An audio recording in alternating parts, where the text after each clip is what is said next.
Ya, janganlah kita menolak tentara untuk terlibat dalam urusan mengatasi kejahatan terorisme itu bukan merendahkan tentara. Justru itu kami ingin meletakkan tentara, menempatkan tentara kembali pada marwahnya.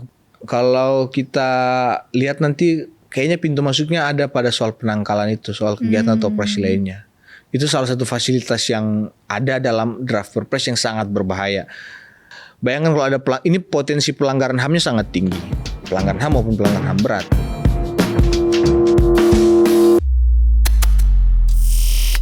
Halo Sobat Sore, selamat datang di podcast Senin Sore. Ngobrol sore seru sambil nyantai. Halo semuanya, kembali lagi bersama aku Farah. Dan di episode kali ini kita akan kembali membahas social and legal issue. Lebih tepatnya kita akan melanjutkan pembahasan di part sebelumnya, yaitu yang membahas tentang draft rancangan peraturan presiden pelibatan TNI dalam urusan terorisme. Untuk membahas hal itu lebih lanjut, tentu saja narasumbernya tidak berubah karena masih bergabung dengan kita di studio, Mas Riyad Putuhena, peneliti dari Imparsial.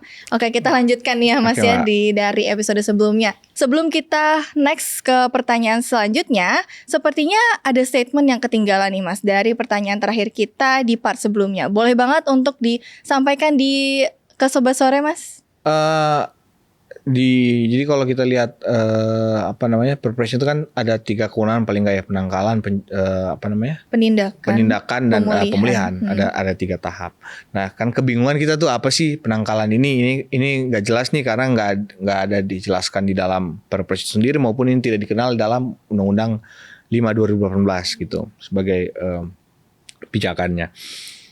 Tapi oke lah, misal kalau kita mau beranggapan bahwa penangkalan itu sama dengan pencegahan, artinya dalam 3 level tadi, penangkalan atau pencegahan, kemudian penindakan dan pemulihan, tentara diberikan kewenangan untuk terlibat, berarti tentara itu dalam urusan mengatasi terorisme terlibat dari hulu sampai hilir. Okay. Dari awal mula kejahatan terorisme ini muncul sampai nanti pemulihannya kayak gimana, kan gitu kerangkanya kan ya. Padahal kalau kita mau lihat misal dalam konteks pencegahan orang menjadi teroris gitu ya, ada pendekatan yang cukup terkenal, itu misal staircase to terrorism, tangga menuju terorisme. Nah, itu pasti diawali dengan namanya intoleransi. Nah, kalau bibit orang menjadi teroris itu bermula pada intoleransi, berarti kan logika Perpres ini adalah mempersilahkan tentara untuk juga ikut ngurusin urusan intoleransi. Misal, apa sih urusan intoleransi itu? Ada banyak sekali, misal kita masih dengar berita soal penyerangan rumah ibadah, soal penyegelan gereja, soal kaum minoritas yang dilarang untuk beribadah, persekusi dan sebagainya. Masa kita mau suruh tentara untuk mengurusi urusan-urusan kayak begitu? Jadi kembali lagi ke statement sebelumnya bahwa janganlah kita menolak tentara untuk terlibat dalam urusan mengatasi kejahatan terorisme itu bukan merendahkan tentara. Justru itu kami ingin meletakkan tentara, menempatkan tentara kembali pada marwahnya, kepada apa yang semestinya dikerjakan oleh tentara, yaitu urusan pertahanan. Jadi nggak usah ngurusin urusan yang receh-receh gitu loh, Mbak. Oke, kita kembali ke ranah Perpres pelibatan TNI ini Mas. Kalau di luar hukum tuh kan sepertinya draft ranah Perpres yang beredar ini punya dampak yang cukup luas ya Mas ya. Mungkin misalnya nih Mas, ada gerakan sosial atau mahasiswa yang sekarang kan lagi aktif-aktifnya mengkritisi pemerintah, entah itu di sosial media atau mungkin ya turun ke lapangan dan lain sebagainya. Apakah jika kebijakan draft ranah Perpres ini disahkan dan berjalan gitu di hukum kita ini, apakah kegiatan mahasiswa itu tuh bisa dicap sebagai teroris nih Mas? Itu pertama pertanyaan yang valid, yang kedua itu kecurigaan dan kekhawatiran yang valid juga. Karena kalau kita perhatikan misal di Agustus kemarin, gak usah jauh-jauh, baru 8 bulan yang lalu lah. Bulan Agustus kemarin itu presiden itu statement bahwa ada mereka-mereka yang Rusia itu adalah teroris dan segala macam. Itu ada statement itu. Nah makanya tidak mengherankan kenapa hari ini kecurigaan atau kekhawatiran salah satunya terhadap gerakan masyarakat atau gerakan mahasiswa gitu ya. Itu di kemudian hari kalau Perpres ini kemudian disahkan akan distigma atau dicap atau bahkan ditindak sebagaimana tindak pidana terorisme. Kalau kita lihat nanti kayaknya pintu masuknya ada pada soal penangkalan itu, soal kegiatan atau operasi lainnya. Itu salah satu fasilitas yang ada dalam draft Perpres yang sangat berbahaya. Jadi kegiatan dengan tidak dijelaskannya apa yang dimaksud dengan penangkalan, apa yang dimaksud dengan kegiatan atau operasi lainnya itu, praktek di lapangan akan sangat tidak akan sangat dinamis, akan sangat dinamis, tidak punya batasan yang jelas ya. Ujungnya nanti bisa itu terjadi, dan kalau sudah terjadi yang bertanggung jawab nggak tahu siapa. Pertanggungjawabannya akan membingungkan. Itu juga salah satu kritik kami. Kenapa saya bilang soal pertanggungjawaban? Karena tentara itu sampai sekarang masih diadili di peradilannya sendiri. Jadi bayangkan kalau ada tentara salah tangkap, nih Mbak, lapornya kemana? Nggak bisa ke polisi. Nggak bisa. Dengan konsep yang dengan rezim yang sekarang, rezim hukum yang sekarang, itu nggak ada. Nggak bisa dilapor ke polisi, lapor ke tentara sendiri. Nanti dia diadili di peradilannya sendiri, namanya peradilan militer. Jadi ada kehendak dan sudah dilakukan juga tentara untuk terlibat di urusan-urusan sipil, tapi ketika ada kesalahan diadilinya bukan di peradilan sipil yang terbuka, tapi diadilinya di peradilan militer, peradilan sendiri. Nah itu salah satu problem kami, kenapa kami juga menolak keran Perpres terorisme ini, salah satunya soal pertanggungjawaban nanti. Suatu saat kalau ada, bayangkan kalau ada ini potensi pelanggaran HAM-nya sangat tinggi, pelanggaran HAM maupun pelanggaran HAM berat. Kan dalam Perpres itu dimungkinkan orang ditembak gitu ya. Kalau polisi kan nggak bisa nembak, dia harus dalam konteks tertentu gitu ya. Kalaupun dia tembak ada pelanggaran, dia bisa diadili di peradilan umum terbuka. Kalau militer enggak. Peradilannya peradilan sendiri, peradilan militer yang menurut kami itu merupakan sarang impunitas. Sarang impunitas maksudnya ya orang banyak sekali di peradilan militer itu orang tidak dihukum sebagaimana apa yang sudah dia lakukan. Contohnya apa? Contohnya misal dalam pembunuhan anak MHS di Medan, anak umur 13 tahun di Babinsa mati. Vonisnya berapa Mbak? 10 bulan. 10 bulan, kurang dari setahun. Anak ditembak di Serdang Bedagai, ditembak oleh tentara pakai senjata yang dibayar oleh pajak warga negara juga. Ada seorang ditembak, divonisnya 2,5 tahun, dan itu dianggap kelalaian. Jadi gimana ceritanya orang nembak kita harus tarik pelatuknya, magasinnya harus masuk, harus dianggap kelalaian. Dan itu praktek yang banyak sekali terjadi di peradilan militer. Itulah yang kami sebut sebagai sarang impunitas. Someday kalau misal draft Perpres ini kemudian disahkan jadi dari ran Perpres kemudian menjadi Perpres, potensi abuse of power, potensi kesalahan dalam penegakan hukum itu tinggi. Dan kalaupun itu terjadi, mekanisme pertanggungjawabannya akan sangat gak jelas.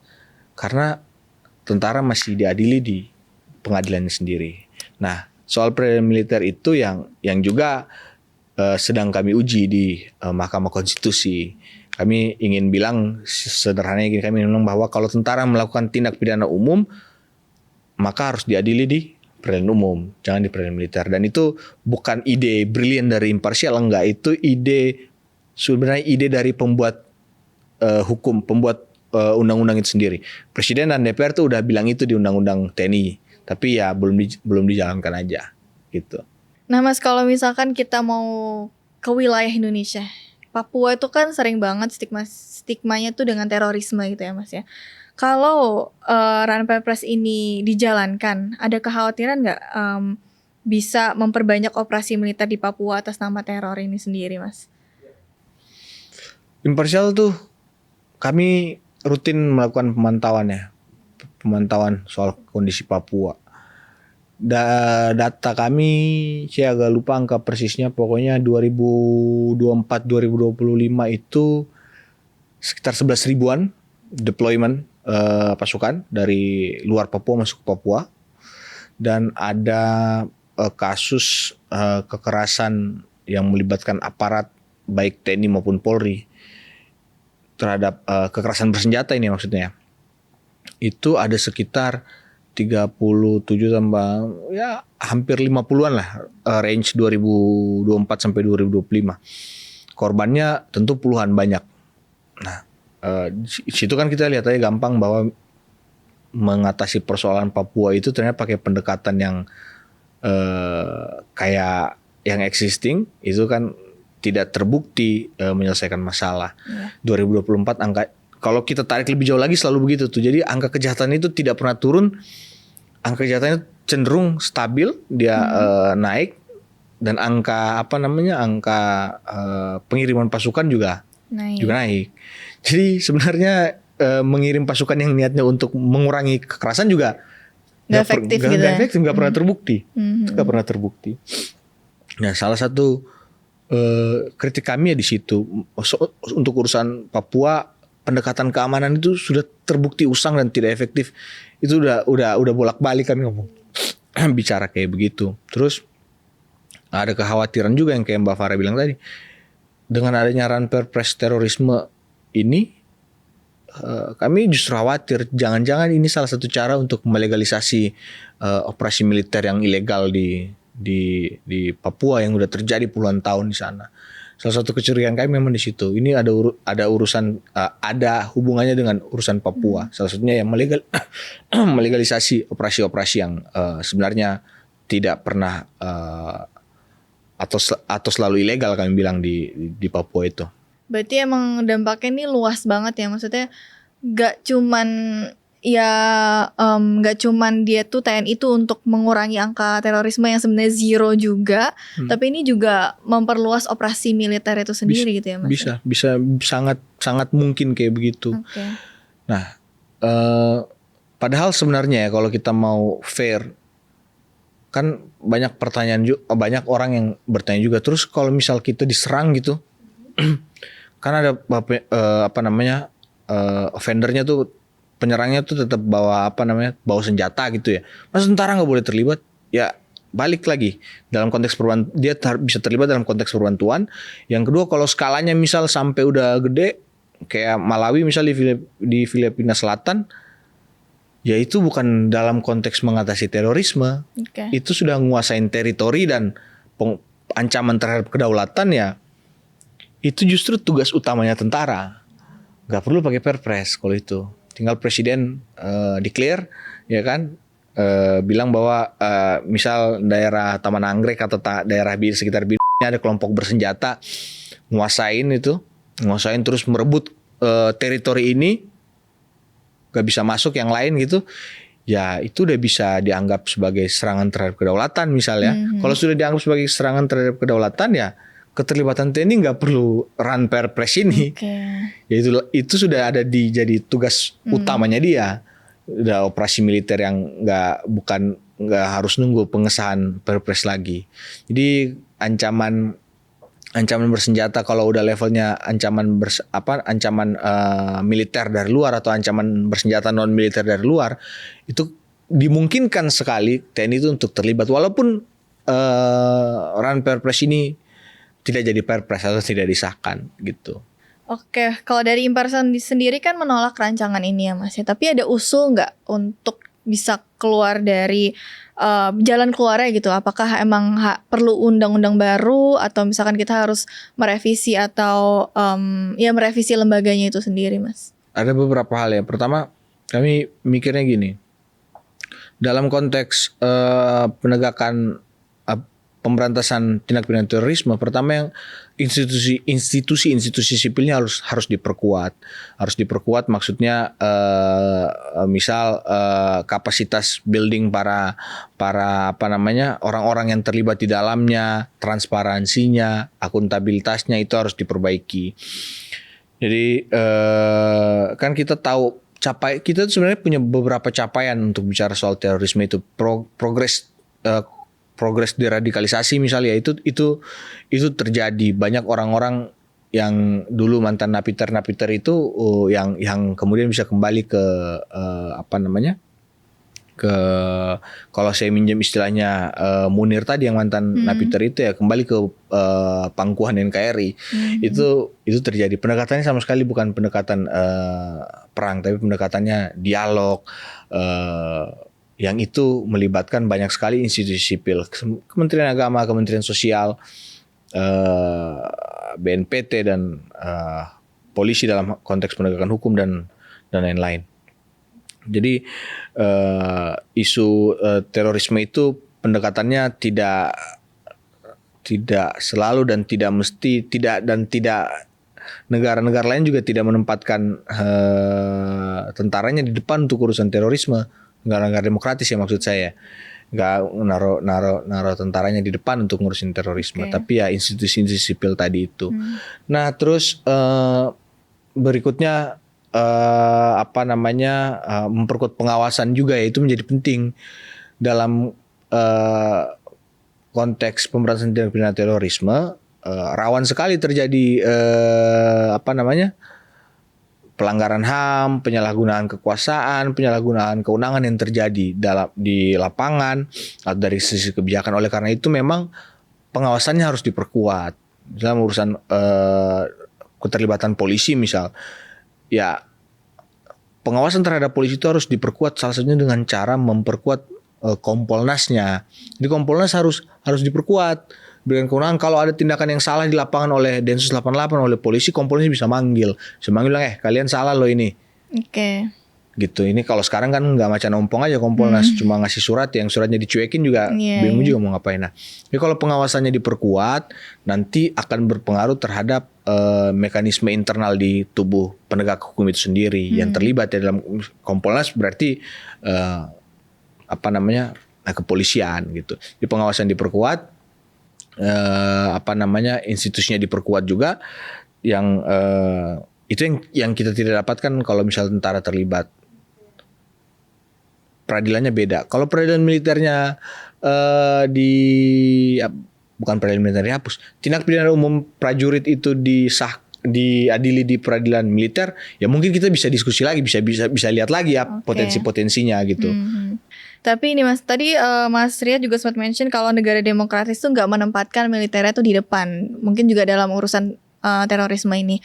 Berarti sebenarnya seberapa batas ideal keterlibatan TNI itu seberapa sih Mas di dalam negara demokratis ini? Itu harus jelas ini kan Jadi namanya pergerakan pasukan dalam konteks negara hukum, negara yang demokratis itu harus punya rule of engagement yang jelas kan. Tentara itu di deploy itu untuk urusan apa, untuk berapa lama. Ini bukan untuk urusan perang ya. Ya Itu harus jelaskan berapa pasukannya, berapa lama dia di sana, pertanggungjawabannya kayak gimana, pengendali operasinya siapa dan sebagainya. Itu harus diatur secara jelas. Nah, hal-hal kayak begitu itu sebenarnya salah satu rekomendasi imparsial, rekomendasi masyarakat sipil itu bikinlah undang-undang tugas perbantuan. Bikinlah undang-undang tugas perbantuan, di situ dijelaskan. Tapi undang-undang tugas perbantuan yang nggak pernah dibahas sama sekali, yang disahkan malah revisi undang-undang TNI kemarin yang sama sekali nggak bicara soal bagaimana mengatur soal tugas perbantuan.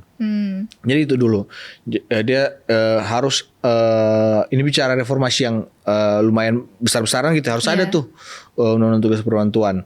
Terus yang berikutnya ya ancamannya bukan ancaman-ancaman yang sepele. Kalau misal kita ambil contoh ada ini tidak mengurangi simpati saya terhadap para korban ya.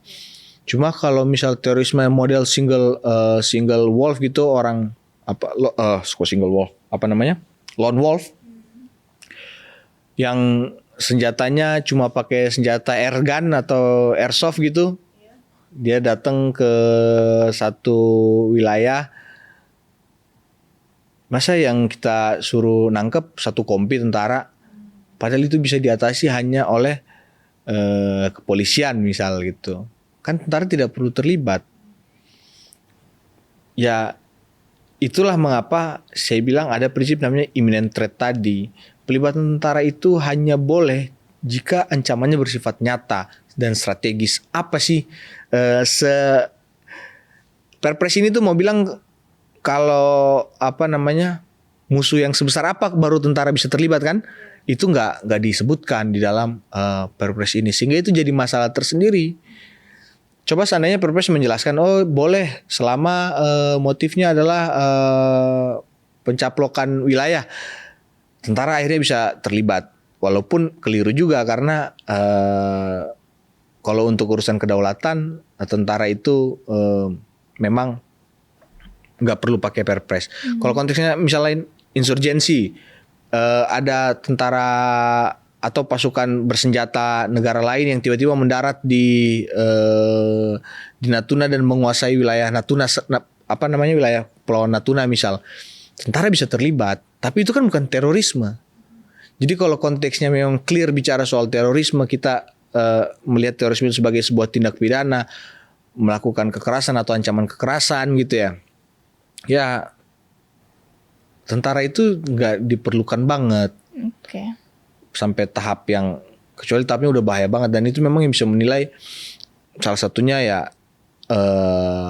yang diberikan mandat untuk urusan terorisme di lapangan, misal polisi Densus 88 gitu ya, dia udah nyerahin kayak tentaranya musuhnya kayaknya kuat banget nih, senjatanya lebih canggih dari kita nih, pasukannya lebih banyak, baru dia minta bantuan. Itu aja, sesimpel itu sebenarnya tentara kalau mau terlibat.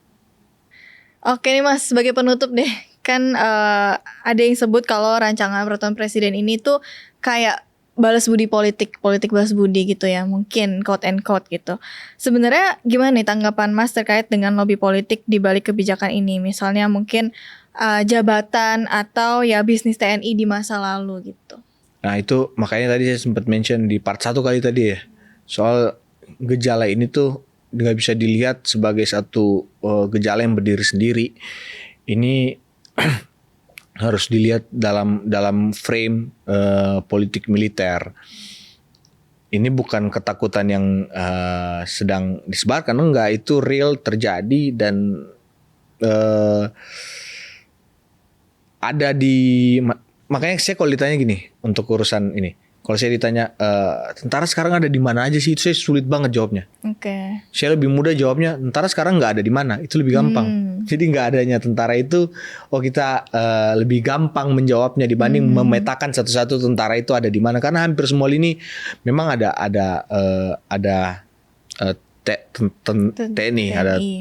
Nah, kebangkitan politik militerisme ini ya mau tidak, salah satu gejolaknya, salah satu gejalanya adalah dengan melibatkan tentara untuk urusan pemberantasan terorisme. Kalau pertanyaan balas budi, ya mungkin bisa iya bisa tidak sebenarnya, karena mungkin kalau beberapa pemberitaan di media kan beberapa tentara merasa perannya terlalu dibatasi dalam pemerintahan di masa yang lalu sebelumnya, padahal dia punya histori atau sejarah yang sangat berkuasa di 30 tahun, kemudian kekuasaannya diambil, diperlakukan, merasa tidak diperlakukan sebagaimana mestinya, maka sekarang waktunya menagih kembali itu kepada kekuasaan, karena kebetulan presidennya adalah seorang pensiunan nggak ya, kan dipecat ya, backgroundnya lah ya, seorang bekas prajurit, jadi punya kedekatan, dan dia juga lahir dan besar dari tubuh TNI itu sendiri. Jadi mungkin ada semacam katakanlah itu gesture gitu ya, bahwa ini adalah bagian dari mengembalikan atau membalas atau politik balas budi dari dari kekuasaan terhadap tentara ya. Itu bagi saya masih valid aja pendapat itu, walaupun kami juga tidak mau terjebak di personal itu. Kami melihatnya sebagai memang gejala ini bangkit, ada pengaruh militerisme yang itu dia mau menjadi besar, mau menguat. Salah satu cirinya adalah pelibatannya dalam urusan tindak pidana terorisme. Apakah itu jabatan, apakah itu dana segala macam, itu bisa dinilai sendiri. Tapi ini jelas bagian dari membesarnya militerisme itu sendiri yang merangsek masuk lagi. Satu hal yang udah dicoba ditanggalkan gitu ya. Kan pasca 98 di awal-awal reformasi itu kan tentara kembali ke barak, militerisme stop militerisme kan. 20 tahun berjalan sepertinya punya kemajuan, ternyata ini patah di satu kali pilpres di 2024. Walaupun pemicunya sudah dibangun beberapa tahun sebelumnya. Jadi militerismenya menguat, dan itu taruhannya balik ke pertanyaan Mbak Farah, taruhannya memang supremasi sipil. Yang dalamnya ada kebebasan sipil dan sebagainya itu. Oke, nah itu dia Sobat Sore pembahasan kita terkait dengan draft rancangan peraturan presiden pelibatan TNI dalam urusan terorisme. Terima kasih Mas Riyad sudah datang ke podcast Senin Sore. Mungkin tadi last question, boleh banget ya tanggapannya Sobat Sore, apakah ini termasuk politik balas budi atau kayak gimana? Boleh banget untuk tulis di kolom komentar. Jangan lupa juga untuk like and subscribe YouTube channel podcast Senin Sore. See you on the next episode. Selamat sore.